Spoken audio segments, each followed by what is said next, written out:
Le premier bulletin que nous ouvrons avec l'affaire du maire de Sangalkam qui a finalement passé la nuit chez lui après son audition à la DSCOS. Oui, Fatih Alpha Bokar Khouma a été cité donc, dans une affaire de litige foncier à Kernyailo.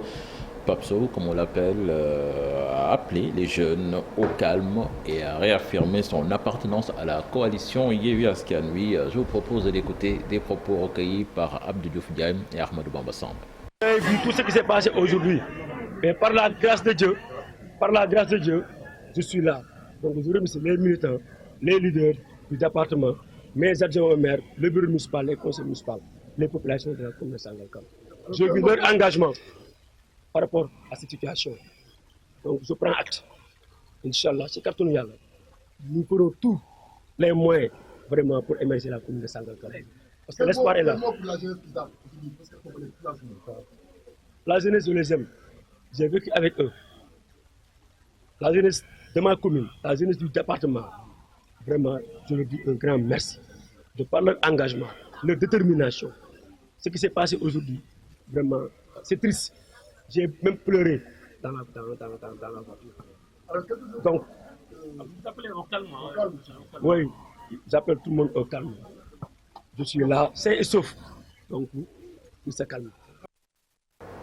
Et puis accusé d'être à l'origine de la plainte qui a conduit le maire à la DSCOS, Aïssatou Gueye rejette ces allégations et parle d'une justice qui fait son travail. Cette proche d'Oumar Gueye s'exprime au micro d'Abdou Diouf Diagne et Ahmadou Bamba Samb. Projet lotissement bi maa ko njëkk initié mais à condition que ñu am lotissement administratif. Si tu vois que j'ai rétabli la vérité, c'est parce que j'ai été cité dans cette affaire. Il est vrai que les champs en question appartiennent à mon père. J'ai eu à y travailler pendant presque 10 ans. Mais je n'ai rien à voir avec l'arrestation de Papso. C'est dans la rue que les gens m'ont informé que j'avais porté plainte contre ce dernier. Mais je n'ai jamais porté plainte contre Papso et je défie quiconque qui ose me montrer une plainte. Papso a eu affaire à la justice et non à moi. C'est parce qu'il n'a pas respecté les règles administratives de lotissement. En tant que maire, cela constitue une faute grave et lourde. On m'accuse par ailleurs d'avoir vendu 15 hectares des parcelles de mon père. Et je défie également là quiconque prétendant le contraire. Aussi, pour ceux qui disent que c'est une affaire politique, je leur dirai qu'ils se trompent car je n'ai jamais vendu une once d'hectares de ces terres.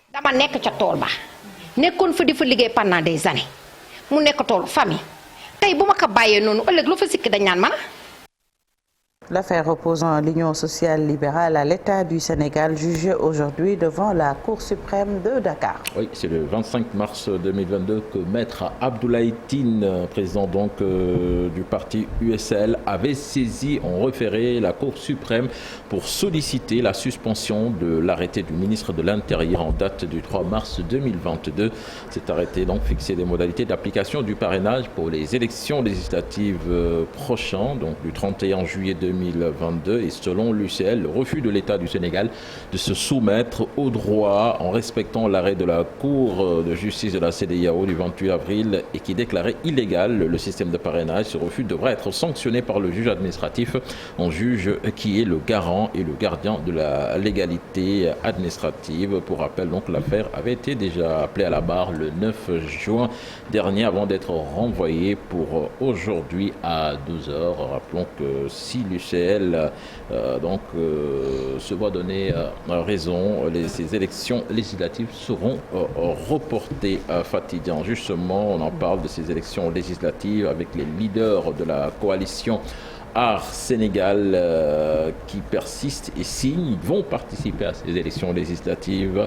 Ils excluent toute idée de boycott. Ils dénoncent par ailleurs certains détracteurs d'être des opposants d'une autre opposition. Écoutons à ce propos Abdourahmane Diouf, membre de la coalition, interrogé par Aminata Mbaresso. Ils étaient en conférence de presse hier. Nous avons affirmé fermement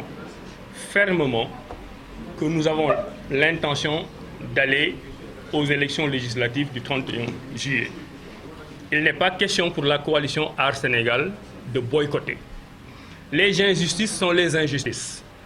Ça fait longtemps que nous sommes en politique, nous les vivons.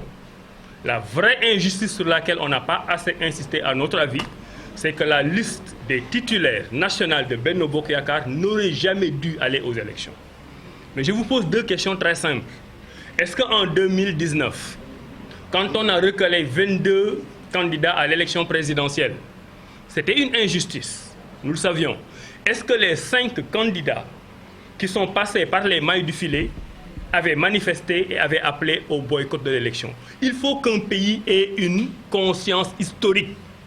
Vous ne pouvez pas, quand ça vous convient, quand vous passez entre les mailles du filet, dire qu'il y a une injustice, mais je m'en accommode.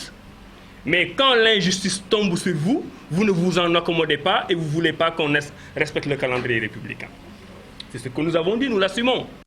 Voilà. Et puis Dakar qui a vibré hier au rythme des casseroles et klaxons suite à l'appel d'Ousmane Sonko contre le régime de Macky Sall. Je vous propose de suivre ces quelques images.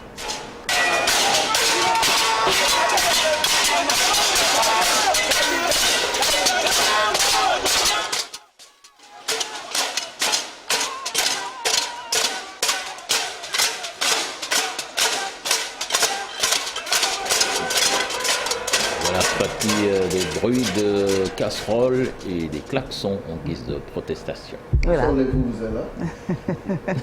On reparlera dans l'actu commenté, justement. On reparlera tout à l'heure dans l'actu commenté. Merci beaucoup, Cheikh Tidiane. C'était le premier bulletin de la journée. Rendez-vous tout à l'heure pour une deuxième tasse actu. Tout de suite, l'actualité hors de chez nous.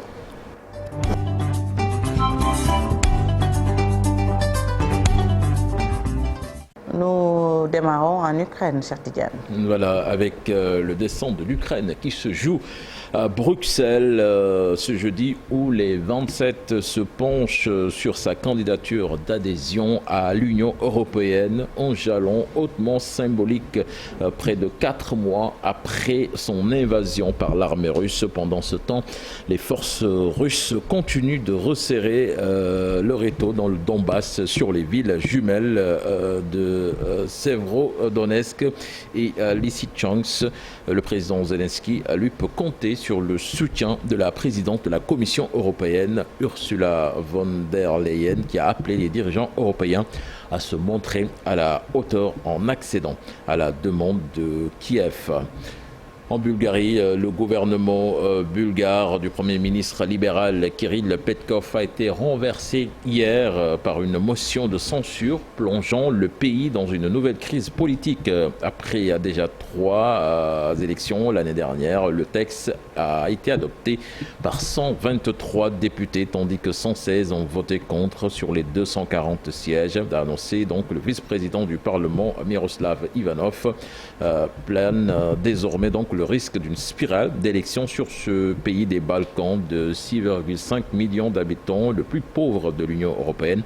La Bulgarie, les Bulgares plutôt, ont déjà vécu 3 législatives l'année dernière, jusqu'à la fracassante entrée en politique du libéral pro-européen Petkov, un diplômé de l'université d'Harvard, décidé à faire table rase de la corruption après une décennie de règne du très controversé Boyko Borisov. Et puis Fatih, pour terminer, là, avec la mort de Maradona, 8 professionnels de santé renvoyés en procès. Un juge argentin donc en a décidé ainsi. Ils seront jugés pour homicide involontaire avec circonstances aggravantes et encourent des peines allant de 8 à 25 ans de prison.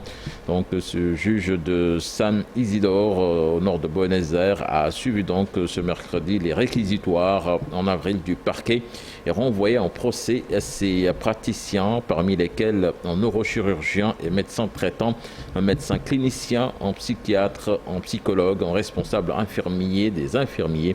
Rappelons que Maradona est décédé d'une crise cardio-respiratoire le 25 novembre 2020 à l'âge de 60 ans, seul sur un lit médicalisé d'une résidence de Tigre au nord de Buenos Aires où il était en convalescence après une neurochirurgie pour un hématome à la tête. Merci beaucoup, Cheikh Tidiane, pour l'actualité hors de chez nous. On se retrouve également tout à l'heure pour la version Wolof. Tout de suite, Café Presse, Café Court avec Cheikh.